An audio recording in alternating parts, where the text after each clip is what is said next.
Good evening and welcome to another weekly edition of the Therapy Stand. We had a 2 week respite because of international break, but here we are back to the theme of darkness, my old friend.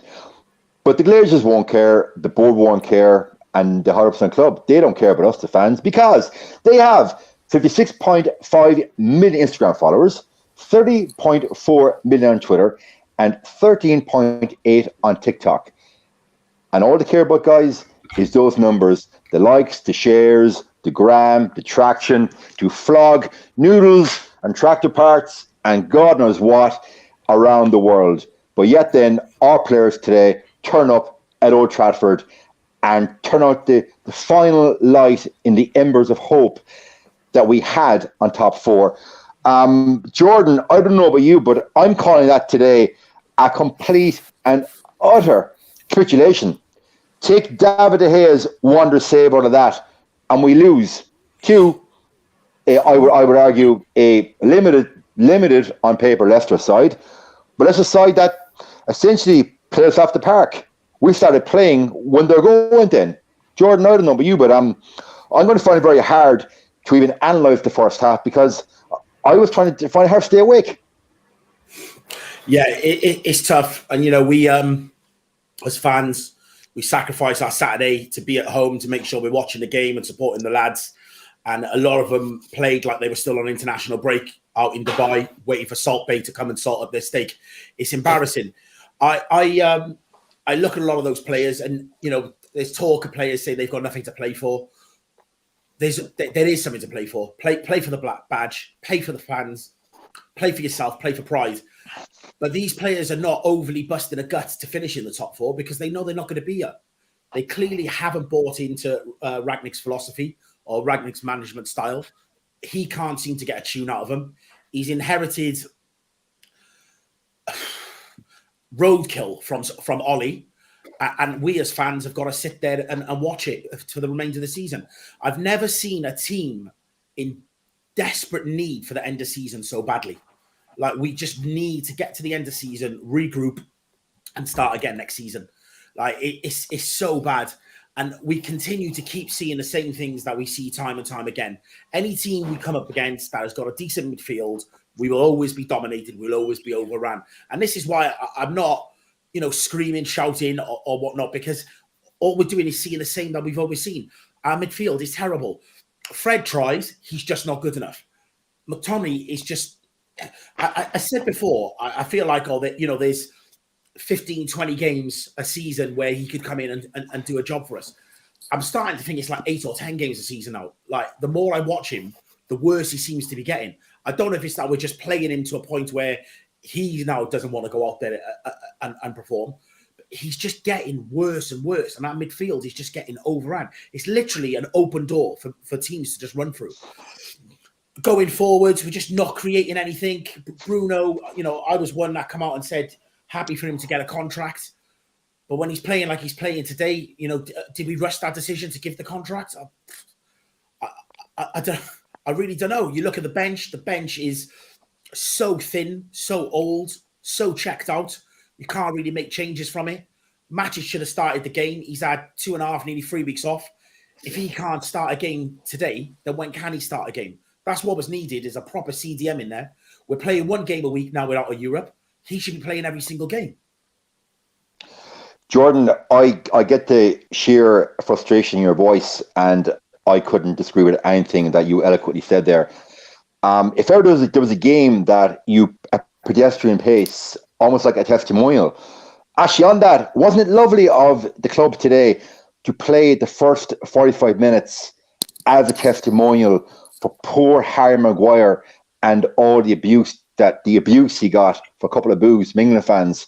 And it was also lovely of Gary Neville to host a pity party pre-match and compare a couple of boos that poor Harry got to the treatment a real legend, a real player, Beckham got post-World Cup 1998 when rival fans were burning effigies of him. So maybe the players today thought, oh, poor Harry, let's just have a little testimony for Harry 45, 40 minutes. Because Holly, to me, that's what it looked like.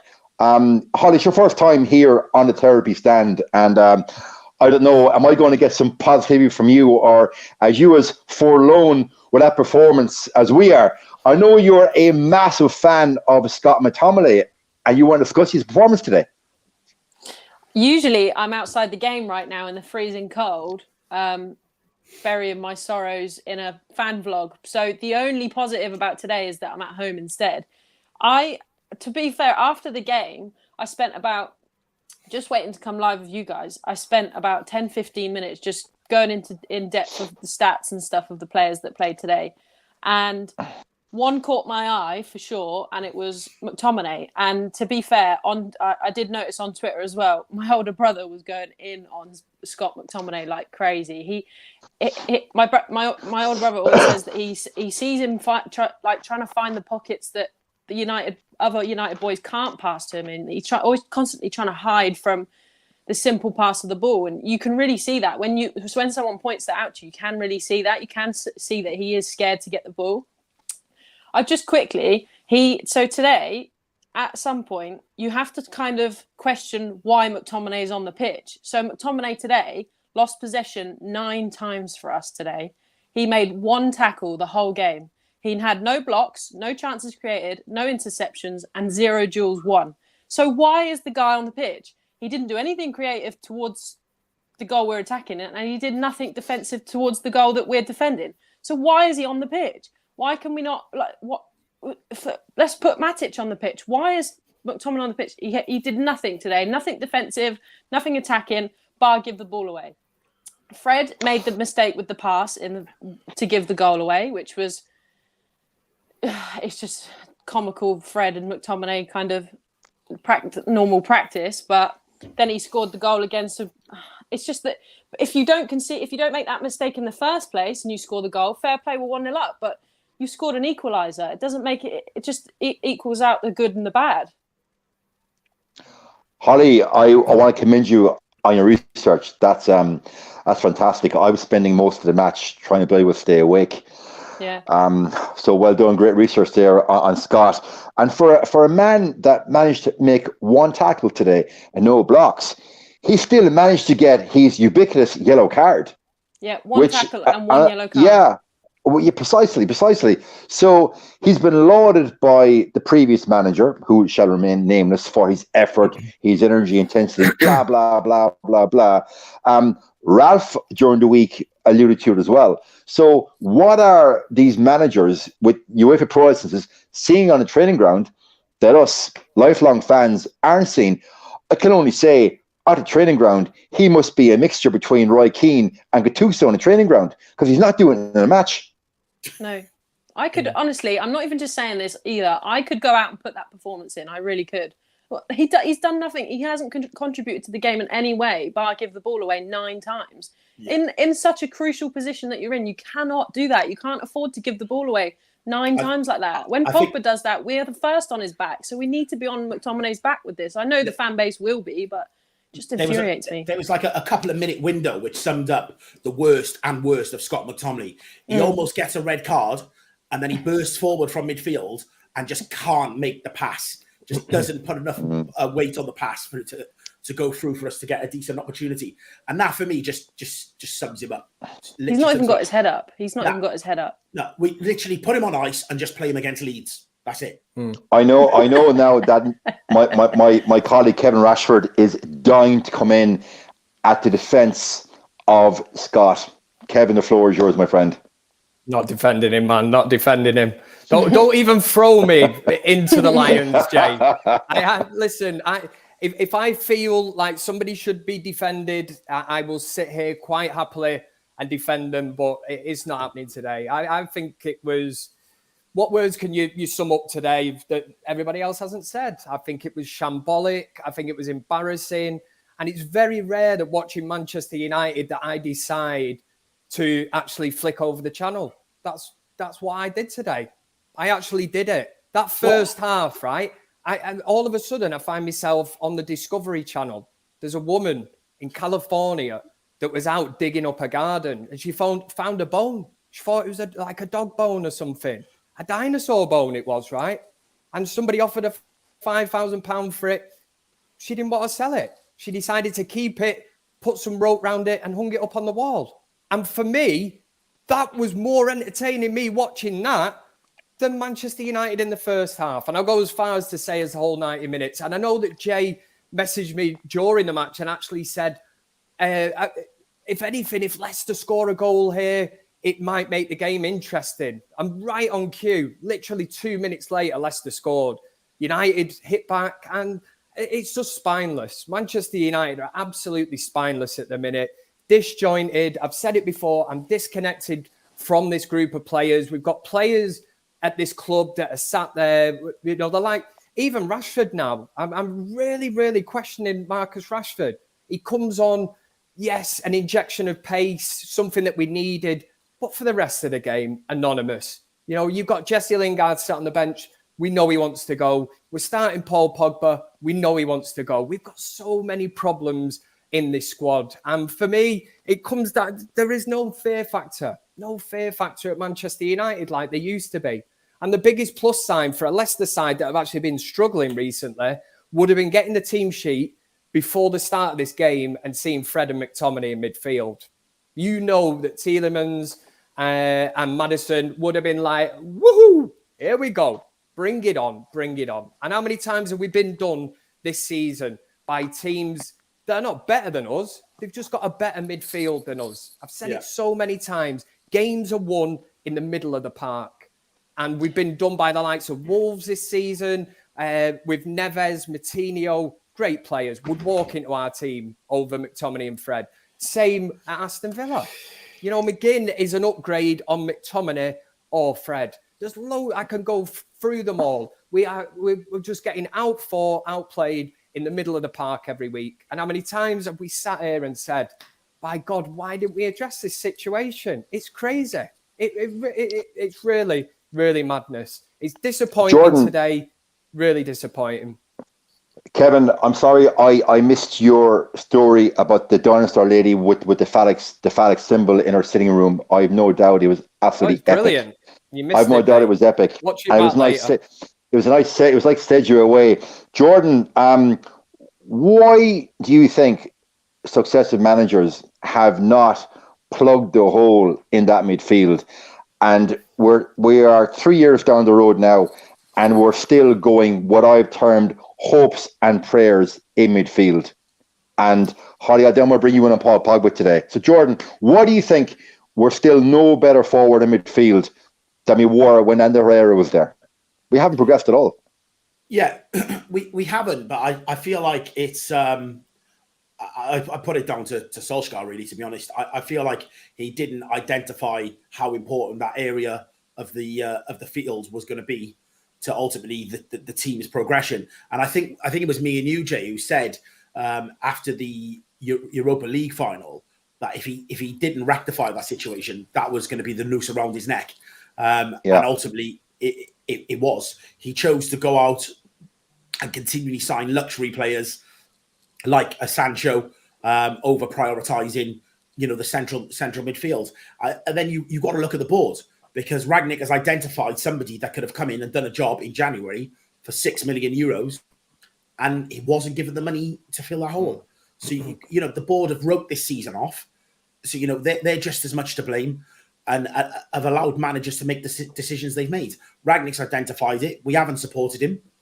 And now we're in this position where we've got 7 game weeks left, and we're just trying to keep our head above water and come out of it and try and save face. I said months ago, 2 months ago, top 4 was gone then. So I'm not surprised that we're not challenging for top 4. I said we need to start looking behind us at the teams that are chasing us, your Wolves, your Villas, and people like that, not looking ahead of us, because that's not our battle anymore.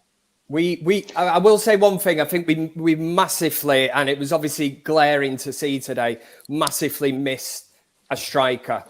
When Cavani and Ronaldo, once them two are ruled out, I don't think you can really rely on a player like Cavani. As much as I like him, I've sort of lost massive respect for Cavani with all this international stuff and the way he's not been able to come back to Manchester United. We've massively missed that. And to set up today like we did, kind of similar to the Manchester derby at the Etihad, it makes me laugh in a way, the fact that we're trying to get away with playing Bruno Fernandes as a kind of false number 9. And I look at it and I think, we haven't got the team to do that. You know, we are not Manchester City. And the scary thing is, if they do bring Haaland in this season and address that number 9 situation, they're going to be absolutely frightening as a team because they're ripping it up anyway. Whereas Manchester United, we can't get away with that. That, for me, today is just papering over the cracks. Can I just ask, is Jay on Holly's Wi-Fi? Jordan. I've not had them since. We don't speak of that anymore. We don't speak of that anymore. All right, we don't talk about that anymore. He's back in the room. There he is, Jake. I wasn't saying anything bad about you, I promise. My apologies. I think my system today has been hacked into by the Harry Maguire fan club. The whole 10 of them. I think they've hacked my system today because I've given him pelters. I suppose today, guys, just on Harry Maguire, on Thursday night, we were all saying that we wanted Harry to step up and put in performance, blah, blah, blah, blah, blah. I think when we played such a low, deep line, any deeper today, we would have been down at the Earth's core and 2 sitting CDMs. It was very easy for Maguire today not to be found out. But going forward, when we play real teams like Liverpool, I think we will see the real Harry Maguire. Holly, I'll move the conversation on to you. Today, Paul Pogba. I don't think today Pogba showered himself in glory. I'm of the opinion, I said it for a long time, that he's down tools a long time ago. He publicly said on France duty during the week, nothing to play for. Yeah, you might think it, Paul, but don't say it to the media. So today, for me, Holly, he looked like he had a nice jog around Old Trafford for himself. Did break a sweat. And his involvement in the Madison Cross, I think he's very culpable, Holly. What do you think?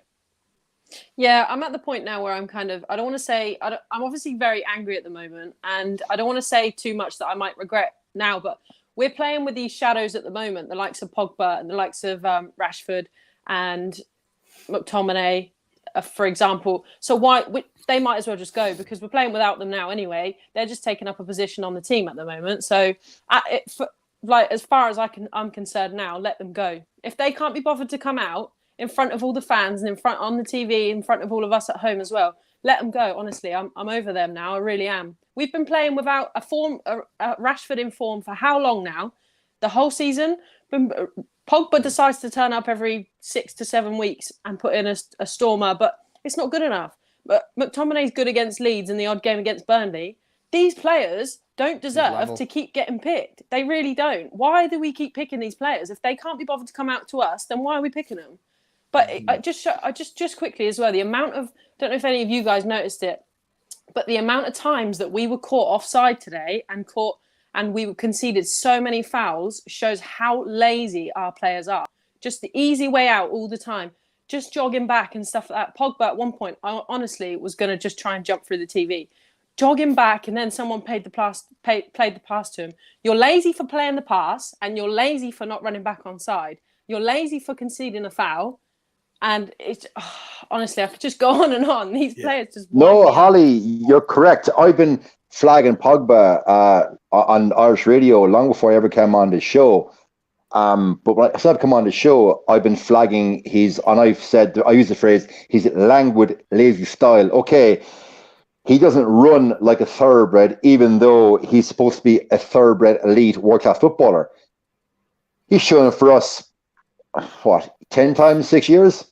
But when we call him out because he's Paul Leveille Pogba and blah, blah, blah, blah, a lot of the fans lose their minds. But look, we're here to call out players. We call out Bruno, we call out Ronaldo. That is what we're paid to do here. That is our job. So Pogba, I said it Thursday, if he doesn't play again, so be it. Because the phrase you used, Holly, you're spot on. You said these shadows. That's a very, very good word to use. Because this season, when Maguire started and when Rashford has started, we've been playing with 9 men, I would argue. Like Rashford, he's not a striker. He can play with his back to goal. So he can play wide right. So why the hell today is Ralph bringing him on and putting him striker? He's not going to add any value. For me today, I would have just put Bruno number 9 and brought in Mata and Matic. If ever there's a game to have a mat on the pitch with Matic is a slow pedestrian game that had all the hard marks of a testimonial. But listen, what would I know? We're just 4 people here chatting to a couple of thousand people on a fan channel. There's somebody at the club far more qualified and held in far higher regard. So I think Ralph, I don't know about you, Kevin and Jordan, but when Ralph came to the club, every one of us researched his football philosophy, researched what he's done, and we all thought, right, he's going to come in. And I said, Cam Carrington is close for business. These players will have to up their levels. We said as a group, we'll give him until February to allow transition and to allow his training philosophy. So far, guys, have we seen, no, I'll ask you, everyone in the free chat, have we seen a full 45 minutes of pressing football arrive?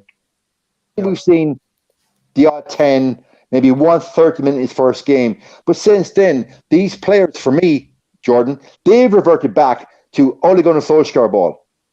Lazy, languid. And for me, these players, they don't give a shit anymore. They don't care. Yeah. They play as if the team owes them something. They play as if we, like, even us as fans owe them something. And do you know what? The fan base let them think that as well. Some of the people that are like Team Pogba, I don't get these teams because I'm Team United, but these Team Pogba's and Team Bruno's and Team Ronaldo's and stuff like that. What is that getting? Where is that getting you? Are you going to follow them to Real Madrid when they leave, or are you going to stay with United? Like what?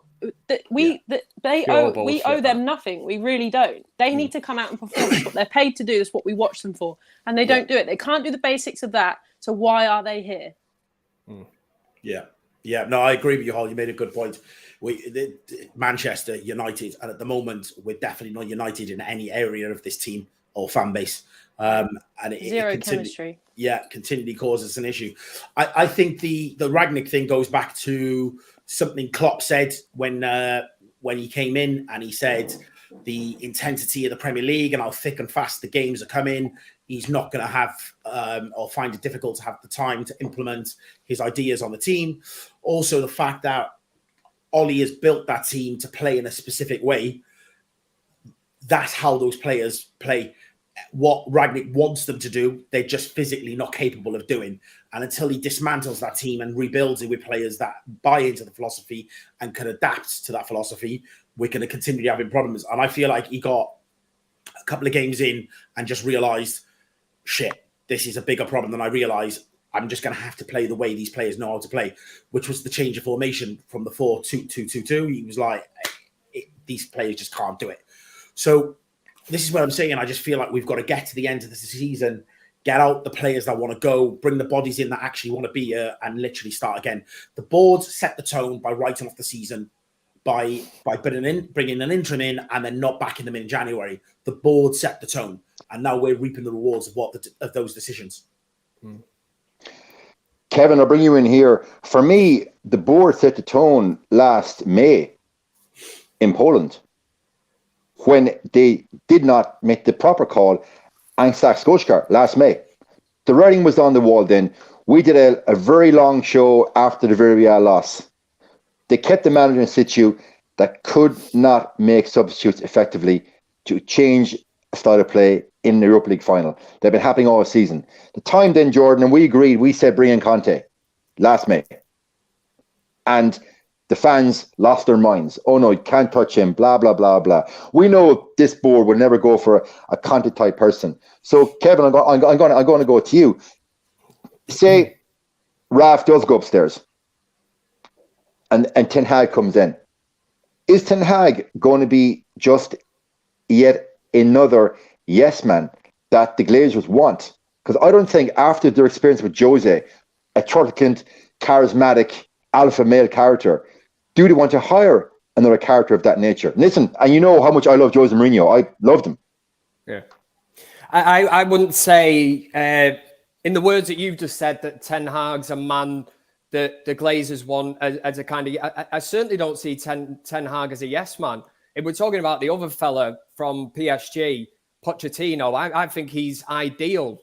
And that's the scary thing. I think that Manchester United as a brand and all this bollocks they would prefer to have Pochettino at Manchester United. I don't think they want a Ten Hag. And that's the worrying thing at Manchester United at the minute. I think the majority of Manchester United fans would point towards Ten Hag and say, if we want to build something towards the future, we want to to be able to compete with Man City and Liverpool in the next couple of years. We need a manager with that fresh mindset, the next up-and-coming manager. But the worrying thing is, I don't think Manchester United are looking at it that way at all. I think they have had the fingers burnt in the past. We've had Louis van Gaal doing press conferences, calling out that Custis from the Sun or whatever, calling him fat man. And it was, at the time, you seen the woman who was the PR thing for Manchester United. And every single press conference she went in, she's looking over at Louis van Gaal. And that's the way that they're trying to control the manager. It's but us as fans, we want to see this passion. Some of the greatest quotes at Sir Alex Ferguson, even these managers that even just lose it. That is pure passion. I don't want to see these robots. And that is the way it has gone, sadly. The whole fact that Manchester United have this social media guru and we know that the majority of Manchester United players do not tweet their own stuff out on Twitter. It's all done by PR companies. Even Harry Maguire, look at that the other day. I'm laughing my head off, man. He's been booed by England fans. And next minute, he tweets out, his PR, brilliant to play for England this week. And I'm looking at him thinking, seriously? Brilliant. You couldn't be any more out of touch with the world. And back in its day, right, when Twitter first come out, I thought it was absolutely brilliant because you had the likes of Wayne Rooney on there and they were having conversations with players. And now it's just all managed. It's staged. And it's like propaganda, pump everything out. You need to look good. Look at my new T-shirts. Come and buy one of these. Buy the mug and all that. Back in the day, you felt a connection with the player. It was almost like you could message him. And if they messaged you back, you were like, oh, my God. I had a reply off Wayne Rooney once, years ago. And I was like, my phone nearly exploded. It went red hot. And I'm like, Wayne Rooney's just messaged me. You wouldn't get that now. And that goes back. You can go back to the days, Jay, of when people say that fans are disconnected from players. Long gone are the days where you can go in a pub, and sit with Norman Whiteside, Brian Robson, have a pint, Paul McGrath or whatever. And then, you head off and that. There wasn't camera phones and all. Everything has changed so much. But the players these days are just, it's the disconnect. And they're giving it from so much of an early age that fans like us now are kind of rebelling against it because we're like, we don't understand it because they live in a totally different world. If Phil Jones is earning, nearly 100 grand a week, I can't comprehend that. I can't get my head around it. I'd love to earn it, though. Don't get me wrong. Yeah. Just on that even, Kev, I remember my mum went out one night and she met Giggs, Ferdinand, Scholes, all of the likes of all that era. And she made them all sign a napkin. Like, you just would never do that nowadays. It's all selfies, in it? Yeah. And pictures crazy from afar and look at what Martial's doing Martial's just had a sip of what looks like whatever. I'd have more respect for this club and all the players if they deleted social media from now until the end of the season. Yeah, but John, it's there's other clubs and they've got their own superstars, but you just don't see the same crap from those players because there's control within the club. There's a manager in charge that they respect, and there's an element of fear, and they just think, I'm not going to step out online and start tweeting stuff like this because they know they've got to face that manager when they come in. Meanwhile, Manchester Disneyland, they can just do whatever they want to do. They can jump on planes and go the other side of the world and post whatever they want to post, but the team is playing as bad as it is. And I'm not saying that they shouldn't have social, their own social lives or whatever. Of course they should, but there's a way to go about it. And at the moment, that those boundaries are just not there. And they're not there because they're not being set from by the top at the top. Like our board are happy for our players to have these profiles on social media. They're happy to be out there. And, going back to the salaries that they earn is because of the image rights for all of the training gear, which is why we can then sell training kit sponsors for how much we can sell them for, and so on and so forth. We are a brand. We're not a football club anymore.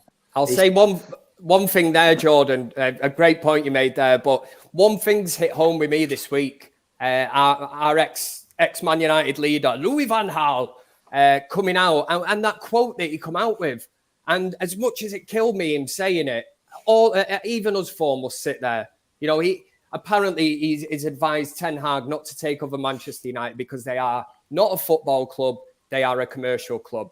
And at the same time, I'm thinking, Louis van Gaal, shut your mouth, man. You know, we're trying to get Ten Hag into the club. But at the same time, you cannot argue with that comment that he said, because over the last couple of years, or basically from when the Glazers have took over, and we have, how many times have we sat here in fan forums and that? We do. I don't want it to seem like when it's a crap result that we come back to all this Glazers out, because this is a movement that should always be going. It shouldn't just because we get beat or we're drawn at home to Leicester. This is a movement that will always keep going. I've never met a single Man United fan to say, them Glazers are all right, but they still spent money. You need to look at the bigger picture, man. What they've ripped the life and soul out of this club. I know mates of mine that have given up season tickets. Some of them will not even watch Man United anymore. They will not watch. But guys, just to square the circle here. I started off this show with an intro of 56.5 million Instagram followers, 30.4 on Twitter, and 13.8 million on TikTok. So rough maths, that's 90 million followers. Now, it's a few more last season, well, it's on me too. par with Goldbridge, isn't it? It's on par with Goldbridge. So guys, if you recall last season when the Super League protests were at their zenith, I called on this show, every single show, stop following the club on the socials. Stop interacting. Stop liking their shit. Stop sharing. I called for it in every single show. And what, Kevin Ashford, did the sheep do? They followed the flock. And the exact opposite. And I agree with what you said, Kevin. The Glazer movement should always be there in the forefront, not in the background. However, the Glazers dangle a shiny new toy, Sancho, Varane, Ronaldo, in front of the sheep fans. And what happens? Flock to the megastore, buy the merch, buy the jerseys, buy the crap, blah, blah, blah, blah, and engage on social media over and over again, millions and millions of times per day. And the cycle goes on and on and on. And here we are now, guys, 2nd of April, languishing. What are we now? We're in 6th place. I'm hoping that we finish 8th or 9th, Holly, because I want to avoid Conference League or any Mickey Mouse Thursday night football next season. So I don't know about you, Holly, but if it's me, I stopped playing Shadows, as you said. I stopped playing the under 23 players instead of the Shadows, because I never ever want to sit through a capitulation again that I saw today. Well, like you said, Jay, there's no point in playing them. They don't give us anything when they do play anyway. So why not give it to someone that's actually going to appreciate the job, listen to what they're told to do? Because you can't tell me that any of them players were listening to what they've been told to do. If they were, I wouldn't really say it's on Ralph so far, just because I know what these players are capable of now. I know the managers they've thrown under the bus so far. Yeah, they can't have had a system before this game. And if they have, they haven't listened to it. I'm not saying that they hadn't been told tactics and stuff like that. But what I am saying is they've chosen not to listen to it. You've seen, if Paul Pogba is going out before international duty and saying, this season is done already.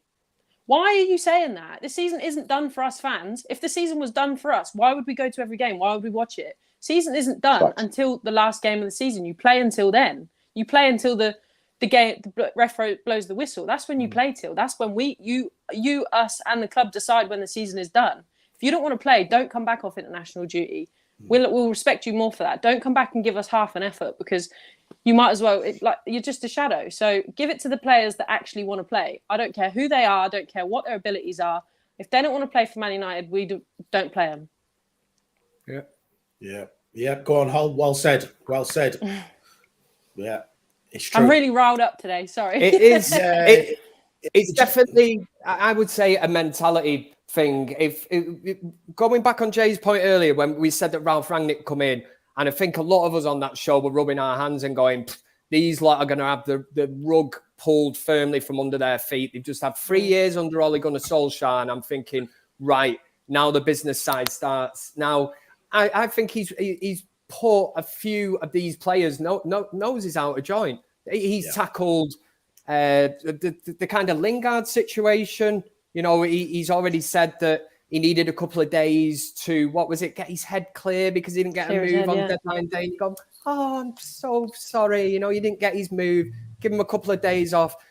Martial, who do we believe on that one? You know, apparently he refused to play for Manchester United or be in the starting 11 for, was it the Norwich game at the time? And Rangnick come out and said that. Shortly after that, Martial's gone. So I know, again, like you would say, Holly, a lot of people will say Martial FC and that. And Martial does have a big following from a certain thingy on Manchester United fans or whatever. I don't really understand that one. And then most recently, we've got Luke Shaw coming out saying that he enjoys more playing for England than he does Manchester United. And for me, I'm like, you can't say that, man. No. You know, Manchester United is your bread and butter. This is the one you're training every single day with these. They pay your wages. Manchester United are the club you're at, and Luke Shaw we're the is reason saying, you're at England. But Kev, on that point, mate, imagine the harsh contrast between being managed by a Care Bear like Ole Gunnar Solskjaer to then a cold, icy German like Rangnick comes in, who's not suddenly putting his arm around you and just calling it like it is and saying, no, he didn't want to play. Luke Shaw has never responded well to criticism. You've seen the way that Mourinho, was it Van Gaal, Mourinho, and I understand that if you're man management wise, you need to put an arm around, you need to know these certain players and that. But I think Rangnick's dig them out really well. And the point that I'm going to say there as well is because Rangnick's come in, and I think Luke Shaw's thinking, you know, he's come in, he's a bit forceful, he's a bit of discipline, you know, discipline wise and all that. He's strong.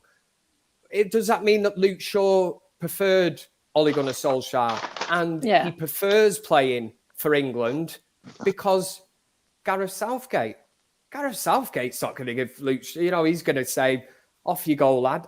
I would say Gareth Southgate is a very similar person to Ole Gunnar Solskjaer. The reason, and that is the reason it scared the hell out of me when there was reports surfacing coming out saying, you know, Gareth Southgate could replace Ole Gunnar Solskjaer. I was thinking, Jesus Christ, man, that is, you know, that is just a straight swap in my eyes. I could never get that one, but it's a certain breed of manager. I'm just trying to say that some of these players are definitely not responding to Rangnick. And I think it's because they know he's not going to be in there in the summer. And for me, it's sacrilege. I think it's bang out of order, man.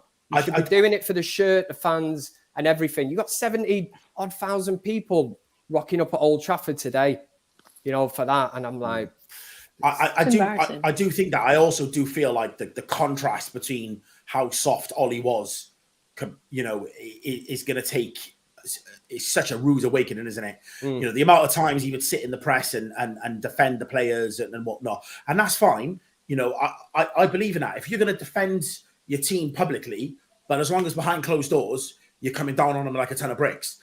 But you can't ever imagine that Ollie was giving anyone a hard time behind closed doors. It wasn't there. So Rangnick coming in and just calling it like it is and calling these players out, they've obviously gone, do you know what, this isn't for me. And then added to the fact that they don't think he's staying and a lot of them are leaving. They just haven't bought into it. We need a full preseason and a reset. And just something I wanted to say was that, like, you know, after the Europa League final, when we spoke about Ollie and a lot of the talk, and I remember with Beth saying, you know, didn't want Ollie to go because we didn't want to hit the reset button and have to start again, and it's another 2-year process or whatever. But in the meantime, what we didn't realize is Ollie was actually taking this squad to the end of his shelf life anyway. So we're going to need a reset. But I think we didn't realize that. We just thought somebody would come in and carry on what Ollie was doing. But the foundations and the spine of the team are so weak and feeble that whoever comes in now has to start again anyway. Yeah. Jordan, after the yet another capitulation in Poland last May, we were the only two that called out the structure for what it was and it was literally a field of clay, soft, wet, sloppy clay with no foundation. Yeah. Solskjaer was lauded for his man management, aka play the favourites. As you said, Kevin, complete empathy, put the arm around the shoulder. I'm sorry, if I'm in a team, I don't need to manage my arm around my bloody shoulder. Get off me.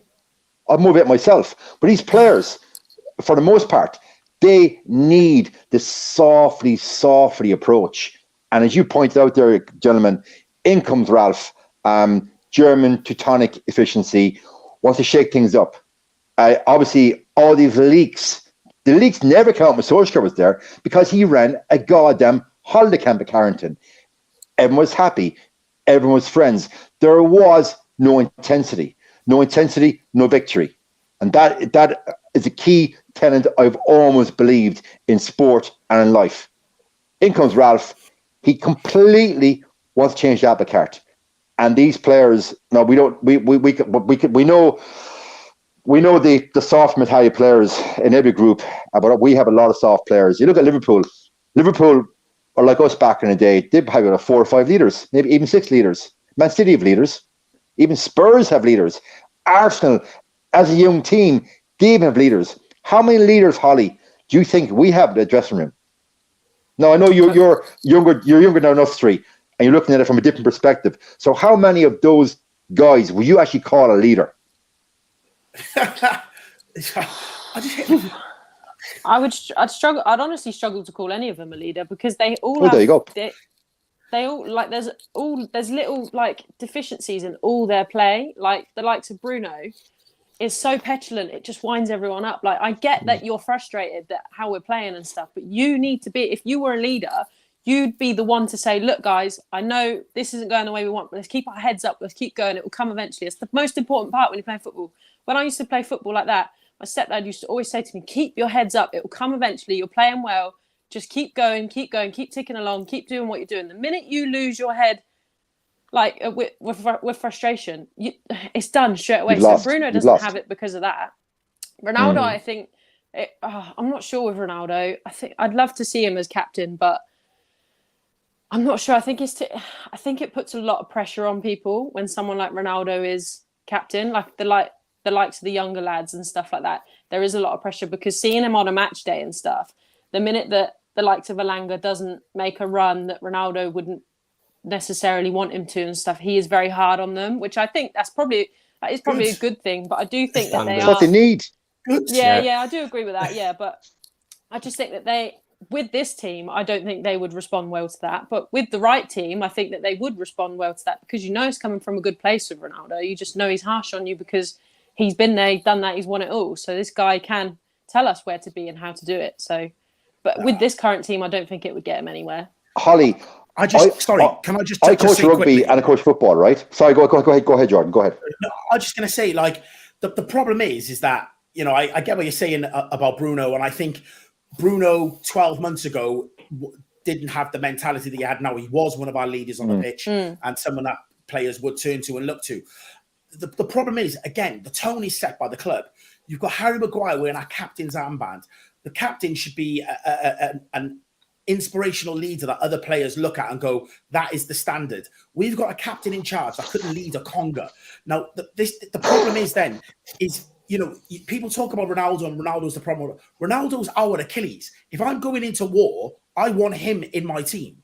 You know, so and the board have got to take the armband off of Maguire and give it to someone that deserves to wear the band so other players look and go, that is the standard. At the moment, you've got Harry cupping his ears, wearing pink boots, crying about getting booed.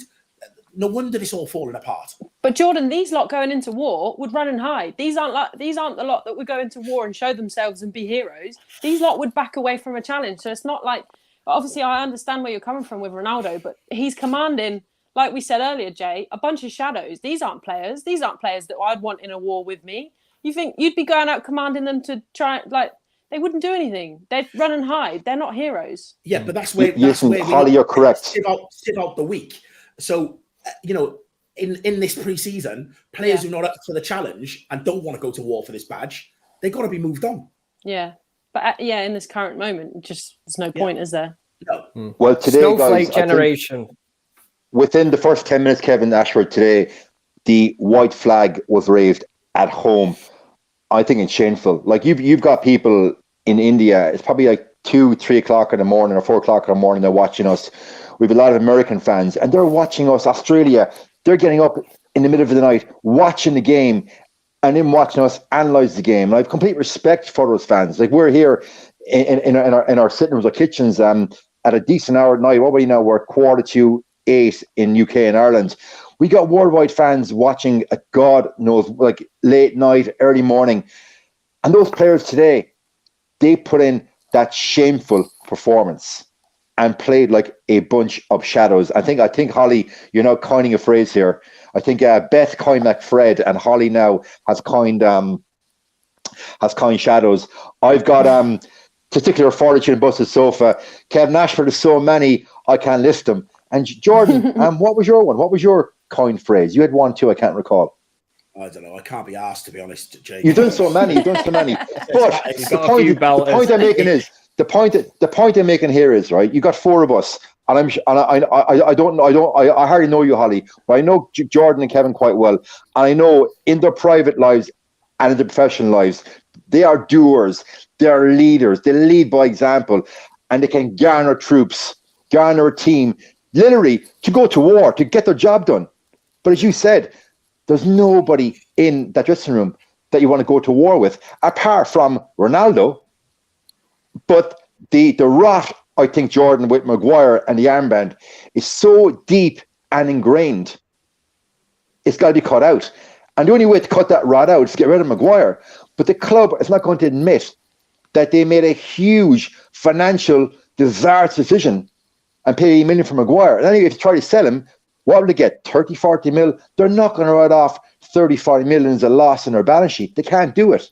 So for me, Jordan, precisely. So the rot of Maguire's captaincy, lack of leadership, and you can put whatever time you want on it, has already festered through the entire squad. It's already there. And for me, guys, that is a huge part of the problem. But then you take the leadership from the top. We already discussed how the players and their agents and their media partners are let literally run roughshod on social media without constraint. Pretty much do what you want, guys.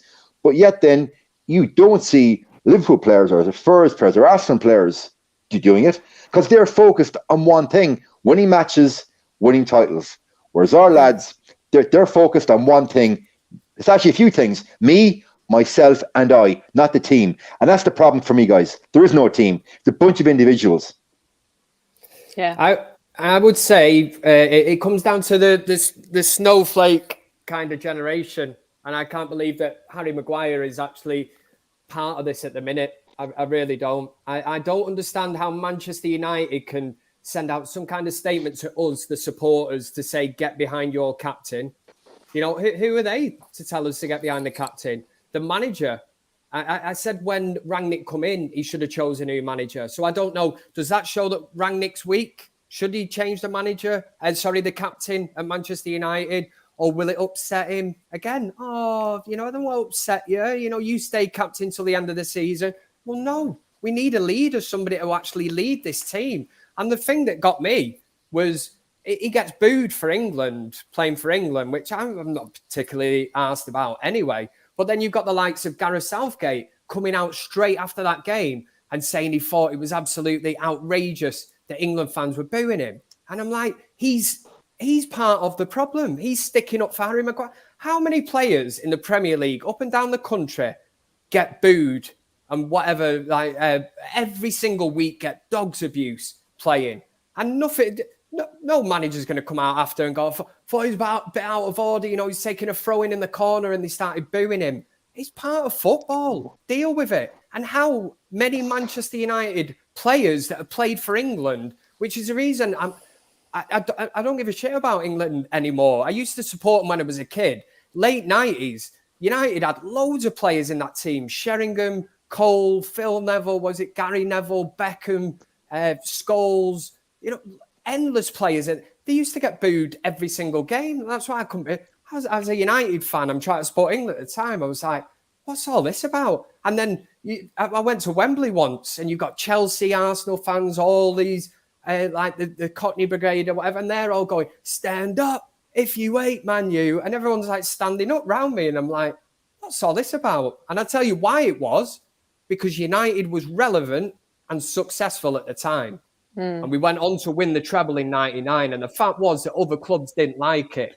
And for me, it's a sign of where we are now. You know, I'd love that. Any player that gets booed, Ronaldo, Rooney, whoever it was back in the past.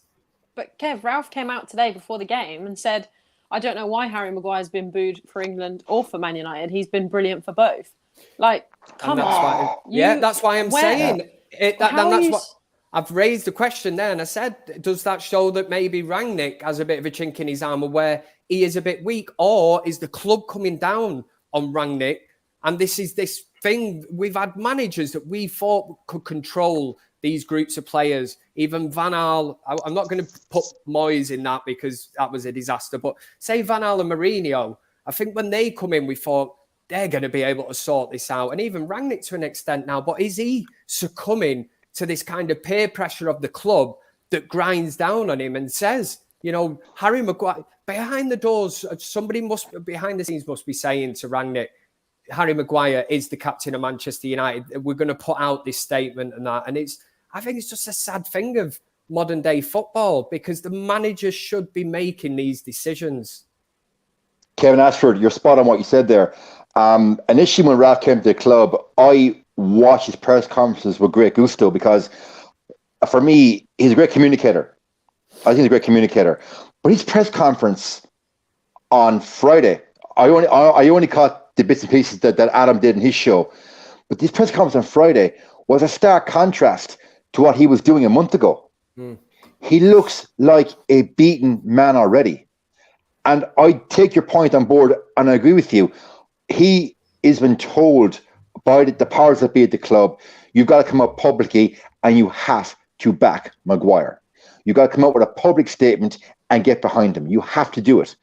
Whether he wants to do it or not, personally, we're not going to know. But I really firmly believe he's been told to say words to that effect by the powers that be at the club to protect the brand, protect the captain. I firmly believe that. If you go back when Solskjaer was in charge, Solskjaer made some throwaway comment about Marcus Rashford and his charity work. And then next press conference, Solskjaer had to come out and apologise to Marcus Rashford. So where do we go when a manager has to come out publicly, almost like a public dressing down, and apologise to a player? It shows then the lack of power the manager can actually yield in the dressing room.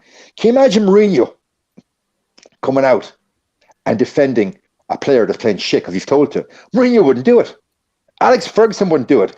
Let's be fair, Alex Ferguson, he never threw a player under the bus publicly in a public forum.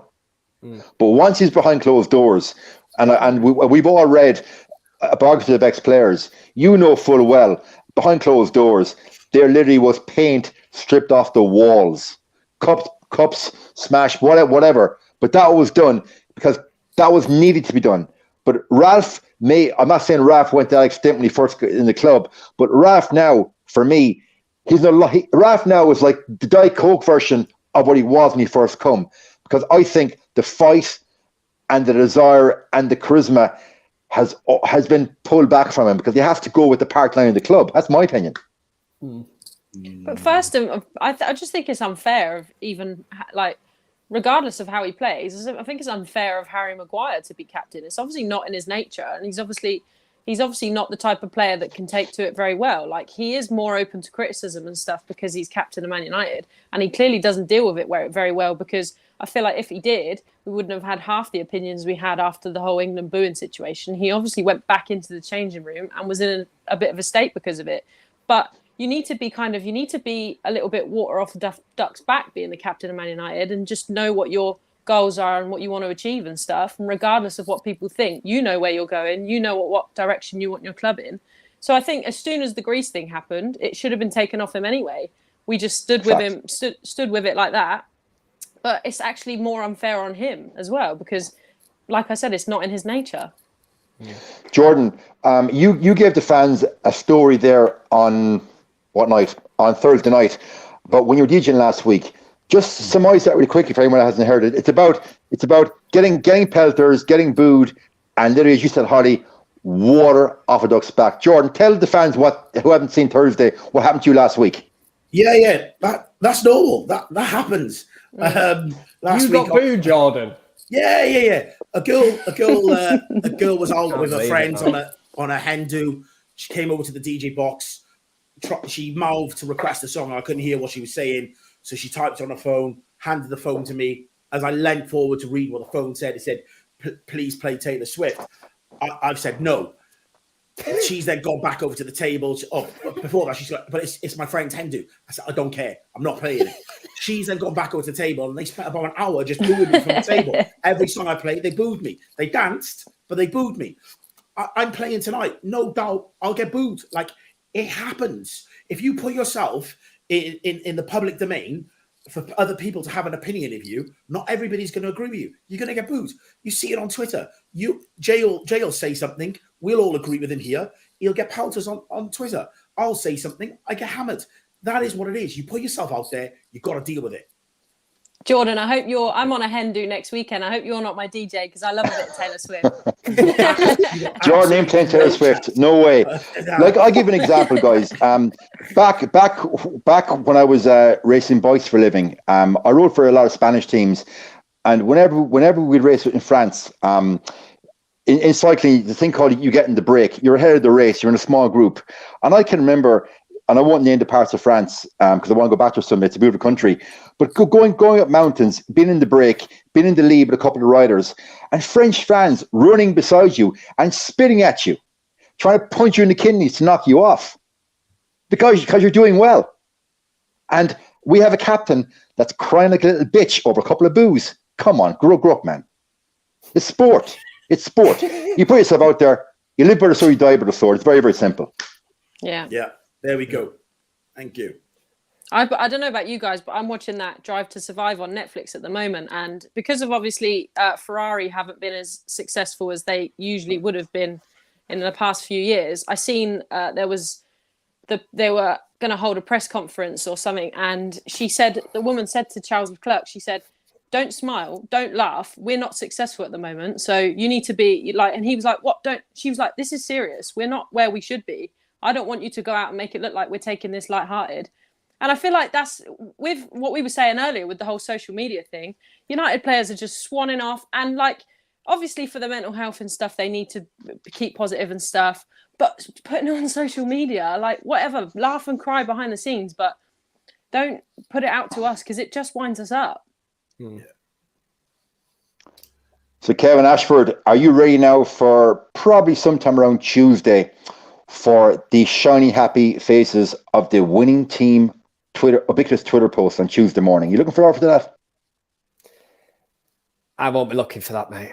That will make no difference to my week at all. If I know that Paul Pogba and Fred and, I don't know, Phil Jones and some other wild made-up team has won some meaningless game at the Aon Complex. It makes no difference to my life. It makes no difference to Manchester United. And it's the kind of stuff that, as he's saying, Father Ted, man, down with that kind of thing. Oh, actually, would say it's a nonsense. It's a nonsense. It's a nonsense. Actually, on Fred, guys, today, we got to give Fred today, just before we finish, full credit for his goal. I know he was instrumental in the build-up play to us conceding, but he also, I think he finished that goal very, very well to get us to 1-1. So, with Fred, he's like Forrest Gump box of chocolates. You never know what you're going to get. But for me, today he offered a lot more than our old pal Scott McTominay. So I just want to give Fred credit today. You know, a lot of heads around him were dropping. He didn't. One of the few players today that didn't give up, followed up the play, and got an equaliser. And just want to give Fred kudos for that. Yeah, so I've flagged him off in this show so many times. I've flagged him off so many times.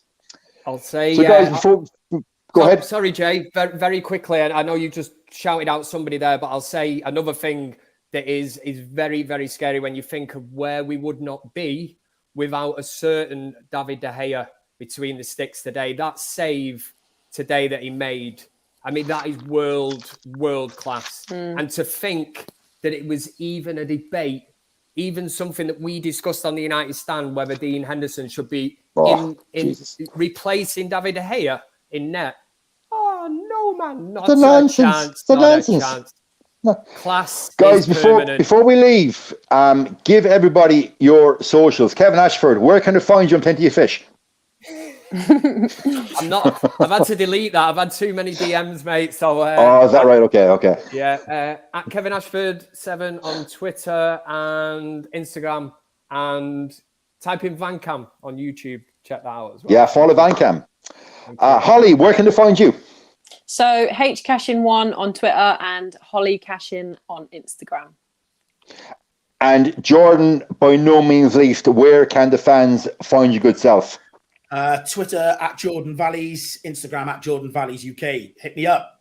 No Taylor Swift requests though. It's not that hard. Definitely don't request any Taylor Swift from Jordan or from me for that matter. I know Holly's a fan, but maybe Holly, maybe we're just too old. Maybe we're just too old for that kind of stuff. Yeah, maybe it's you gotta love generational a thing. bit of Taylor Swift. Well, listen, you can love Taylor. I'm going to pass. So you can get me, guys, if you want the crack and some Irish banter at J Daily UTD on the gram and on Twitter. So, guys, as ever, thank you for joining us for the hour of therapy. On the way out, please smash a like, subscribe, and share tonight to stand. And we shall see you in a couple of days, hopefully for an actual football chat and not a therapy session. Good night, and we shall see you all soon.